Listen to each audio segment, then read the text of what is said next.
It has become commonplace. There's medicine for it. There's support groups for it. There's TV shows and movies about it. There's groups that celebrate it. There's movements that have occurred because of anxiety. We have seen so many people not only affected by it, but more importantly, driven by it. This is the unsecure place of insecurity. When our insecurities, our anxieties begin to drive us. What did we talk about? A lack of confidence. Anxiety, 9 times out of 10, is centered in a place where you don't have confidence. Confidence in yourself, confidence in those around you, confidence in the decisions you're making. In that lack of confidence, now our anxieties about what could occur or what might not occur begin to drive us, or in the second part of that definition, position us or put us in a state that is open to danger or threat, right? Our anxieties are all centered in an insecurity. We are not secure, so therefore we are anxious about the things that are going to occur to us. Most people's anxieties and anxiousness comes from the moments where they have zero control. Like they begin to worry what's going to happen. There's people who won't go out of their house because they can't control the dynamic around them. That's insecurity at its core. The second word that I hear quite often associated with anxiety is triggers. Now, if you're insecure, if you're in a state with a lack of confidence, then things around you can affect you. When you're not confident, you are affected by everything. The state of being open to danger. See, when you are confident, it closes the openness. I'm not open to a threat anymore. You can't threaten me because I'm confident. Now we can construe and take confident as cockiness, and that's all about how you present it, how you wear it. Because there is cockiness out there that's not confident. Did you realize that most people who are cocky, it's not based in confidence, it's based in insecurity? Isn't that crazy, right? We cloak insecurity with cockiness, and we like to write it off as confidence. But what this is saying is if you're confident, you're not insecure. When you got to tell people how confident you are, guess what?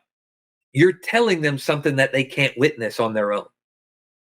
Have you ever watched this? Like if you're watching an advertisement and you're sitting there and you're like, I have zero idea what they're advertising. Recently, I just saw one. It was an Amazon thing, and I caught glimpses of here and there. And at the end of it, I was like, what did they even advertise? And somebody had to walk me through it. See, this is the problem with attitudes like cockiness. No one can observe it in you, so you have to tell them about it. This is why I have a problem with people who go around running their mouth about the things they're doing all the time, how good they are, what they've done. If I can't see it, then and you have to tell it to me, it's probably based out of insecurity.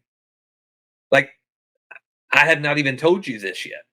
But I'm going to tell you because we're on a podcast together and we're sharing an intimate moment. And if this is your first moment with me, you probably should know this about me, but I don't start conversations this way. I don't like to because there's a perspective of what this is, a perception. That's what not a perspective, a perception of how this conversation is going to go the moment I tell you this. There's a perception of how I'm going to act and respond based on this because of what you've experienced or what somebody's told you about this.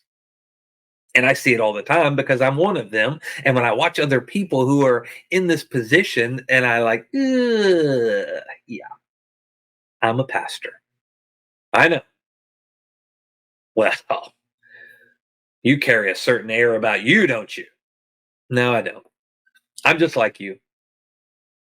I've realized a long time ago that I don't need a title to do what I'm called to do. And now you're really in it, right? You're like, oh, he's called by God to do it. I had to be because I didn't want to do this. There's times that I don't even want to do it now. I can even remember when I called my dad, who's a pastor, and I said, Dad, yeah, I'm being called into the ministry. I think I really feel like this is what I'm supposed to be doing. My dad made this statement to me.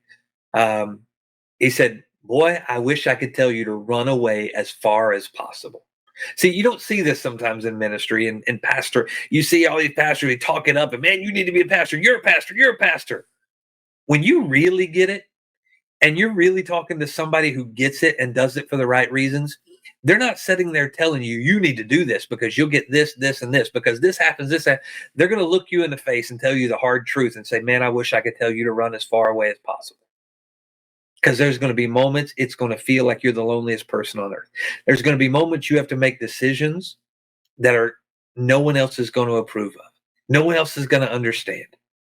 He said, I wish I could tell you to run. He said, but if you're being called to do this, if it's really God, then there's no better place to be. Because even in the moment that you feel lonely compared to the people that aren't around you, he said, you'll know that God is there with you. And that's a weird statement, I know, for those of you that don't believe or maybe very young in their faith. But as a pastor, I don't put that on Front Street all the time.